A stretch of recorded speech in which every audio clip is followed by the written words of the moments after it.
श्रीहरिभक्तांनो, अधिक मास महात्म्य कथासार अध्याय 6. कृष्णाय वासुदेवाय हरये परमात्मने प्रणत क्लेशनाशाय गोविंदाय नमो नमः. अध्याय 6. दृढधन्वा राजाची कथा. फार फार वर्षांपूर्वी हयहय नावाच्या देशात दृढधन्वा नावाचा एक राजा होता. तो कलावंत, विद्यासंपन्न आणि मोठा गुणवान होता. त्याची राणी गुणसुंदरी ही सुद्धा मोठी चतुर, शहाणी आणि पतिव्रता होती. या जोडप्याला 4 पुत्र आणि 1 कन्या अशी संतती होती. राजाला कशाचेच काही कमी नव्हते. तो राजा सुखविलासात सदा मग्न असायचा, चैनीत असायचा. पण राजाला कधी कधी असे वाटे की एवढे सुख, राजवैभव आणि विलासी जीवन आपल्यालाच कसे लाभले. मी तर जप, तप, यज्ञयाग वगैरे पुण्यकर्मे केलेली नाहीत. मग आपल्याच वाट्याला हे असे सुखी जीवन कसे आले. अशा विचारात तो राजा कधी कधी गुंगून जात असे. एके दिवशी दृढधन्वा राजा अरण्यात शिकारीसाठी गेला. खूप दमला, थकला. मग एका मोठ्या तलावावर गेला. पाणी पिऊन तो एका विशाल वटवृक्षाच्या थंडगार सावलीत विश्रांती घेत बसला. तेवढ्यात काय नवल झाले. त्या वटवृक्षाच्या फांदीवर एक पोपट आला आणि तो मनुष्यवाणीने म्हणाला, राजा, सावध हो, सावध हो. तुला हे एवढे राजवैभव पूर्व पुण्याईमुळे प्राप्त झाले आहे. पण तू सदैव सुखविलासात आणि चैनीत हे आयुष्य जे घालवीत आहेस ते ठीक नाही. पारलौकिक सुखासाठी तुला या ऐहिक उपभोगांचा त्याग करून काहीतरी विशेष पुण्यकृत्य केली पाहिजेत. तुझ्या मनात तेही विचार कधी कधी येतात, पण प्रत्यक्ष आचार मात्र घडत नाही. राजा, सावध हो, सावध हो आणि आता तरी पुढे पुण्यकृत्यात आयुष्य घालवून धन्य हो. त्या पोपटाच्या बोलण्याचे राजाला खूपच नवल वाटले.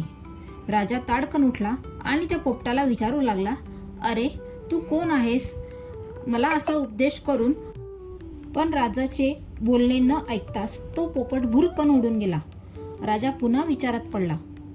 महालात परत आल्यावर दृढधन्वा राजा सतत त्या पोपटाच्या सांगण्याचा विचार करू लागला. तो सदैव त्याचे चिंतनात मग्न राहू लागला. खाणे नाही, पिणे नाही, झोप नाही. राजाच्या कानामनात त्या पोपटाची वाणी सतत घुमू लागली. राजा, सावध हो, अजून तरी जागा हो. राजाची ती अवस्था पाहून गुणसुंदरी राणीला मोठी काळजी वाटू लागली. अन्न पाणी नाही, झोप नाही, राज्यकारभारात लक्ष नाही. यांना हे असे झाले आहे तरी काय? ती राजाला सारखे प्रश्न विचारायची. पंछे, राजा निरुत्तर. 1 नाही की 2 नाही. सदैव विचार चिंतनात, निवांत, शांत, खिन्न, उदास. नंतर एके दिवशी वाल्मिकी मुनींची स्वारी दृढधन्वा राजाकडे आली. राजाने त्यांचे यथोचित छान स्वागत केले. वाल्मिकी मुनी प्रसन्न होऊन म्हणाले, राजा, तू धन्य आहेस. तुझे हे अपार राजवैभव, राणीचा आतिथ्यशील सेवा स्वभाव हे सारे पाहून मला खूप आनंद झाला. ही सारी ईश्वराची कृपा आणि तुझी पूर्व पुण्याई. पण मुनिवर्य, हे हल्ली नेहमी कसल्या तरी विचार चिंतनात सतत मग्न असतात, गुंगलेले असतात. आहार, विहार, आचार काही नाही. नेहमी अस्वस्थ, उदास. यांना झाले आहे तरी काय?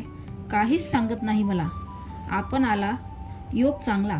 आता तरी हा खुलासा होईल म्हणून म्हणते. राणी गुणसुंदरी बोलत होती. मग वाल्मिकी मुनींनी राजाला त्या स्थितीचे कारण विचारले. तेव्हा दृढधन्वा राजाने आपली ती मनातील आणि फांदीवरील पोपटाच्या संदेशाची कहाणी सांगितली आणि आर्ततेने विचारले, मुनिवर्य, मला त्या पोपटाच्या संदेशाचा अजूनही नीट उलगडा झालेला नाही. तो ते मला का बोलला असेल? कोण होता तो पोपट? त्याने मला तसे पुन्हा सावध हो, जागा हो का बरे सांगितले? शिवाय मला हे असे अपरंपार राजवैभव आणि सुखी विलासी जीवन कोणत्या पूर्व पुण्याईमुळे प्राप्त झाले? मी तर काही जप, तप, यज्ञयाग वगैरे केले. तू जो सतत सुप उपभोगात मग्न राहतोस ते ठीक नाही. या जन्मात तू काहीतरी विशेष व्रत, नियम पाळून पुण्यकृत्य करावीस आणि पारलौकिक कल्याण साधून मोक्षपदाचा अधिकारी व्हावीस. म्हणून त्या पोपटाने तुला जागे होण्याचा, सावध होण्याचा तो उपदेश केला. अरे, तो पोपट म्हणजे तुझ्या पूर्वजन्मातला पुत्रच आहे. तो शुकदेव फार चतुर, शहाणा, सुपुत्र. तेवढ्यात राजाने आतुर होऊन विचारले, मुनिवर्य, माझ्या त्या पूर्वजन्माची कहाणी तरी सांगा. त्या जन्मात मी कोणती पुण्याई केली? तो पोपट शुकदेव आमचा पुत्र कसा? कृपा करून सगळे सांगावे, तरच मी धन्य होईल. ती कथा पुढे 7व्या अध्यायात दिली आहे. तर अशा प्रकारे भक्तांनो, अध्याय 6 येथे समाप्त झालेला आहे. आणि अजूनही ज्यांनी अध्याय 1 ते 5 श्रवण केलेलं नाही त्यांनी त्वरित जाऊन त्या अध्यायाचे श्रवण करावे. आणि व्हिडिओ आवडल्यास व्हिडिओला लाईक, शेअर आणि चॅनलला सबस्क्राईब करून बेल आयकॉनवर प्रेस करा, जेणेकरून पुढच्या व्हिडिओजचे नोटिफिकेशन्स तुम्हाला मिळतील. धन्यवाद.